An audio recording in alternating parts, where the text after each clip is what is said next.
Speaking in Mombasa during the official opening of 4-day international conference on enhancing education in Kenya, Chief Administrative Secretary, Ministry of Education Sarah Ruto has emphasized the vital responsibility of education institutions to create a generation of innovators and policymakers who understand the need of placing sustainable development on course. In terms of prioritization, just the lab that can be used both for biology, physics, chemistry are very important.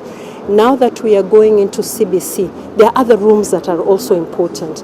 Like, for example, we want to introduce children to an array of pre-technical, career studies and pre-technical. So a room in which these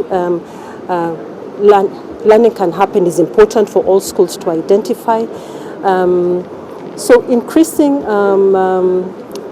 equality among schools is about giving more resources, but also sharing information. Finnish Mark's global representative to Kenya, Karita Proki, insists that education stakeholders should change their teaching approach, among them enhancing digital education from childhood and setting pilot programs to bring the desired change. We've been cooperating with Kenyan counties in terms of bringing higher educated students to Finland to study nursing and risk management and physiotherapy and so forth, also at the vocational level. So I think this is why we are here, to enhance our cooperation and tell the story of Finland.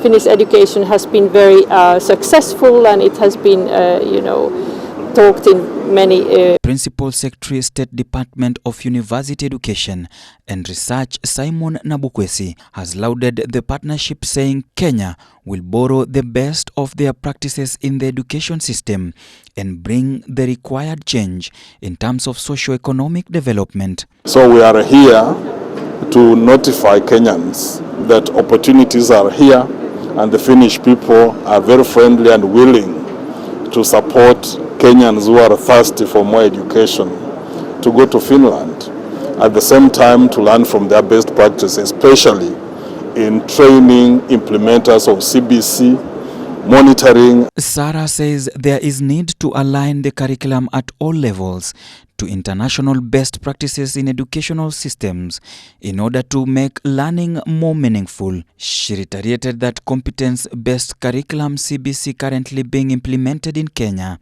is set to equip learners with self-reliant skills. The conference, dubbed Co-Creation of Curriculum, Training, Policy Development and Linking Education to Industry, comes at the right time when the country is undergoing various curriculum and socio-economic changes. But I think the key thing to stress is that any country is as good as the opportunity it gives its young people to be able to grow, both academically, so that they can also come and be part of the development process of the country. But you cannot talk about development without first talking about the individual development. The conference brought together 5 state departments and other stakeholders in the education sector. For Ebru TV, I'm Odee Francis.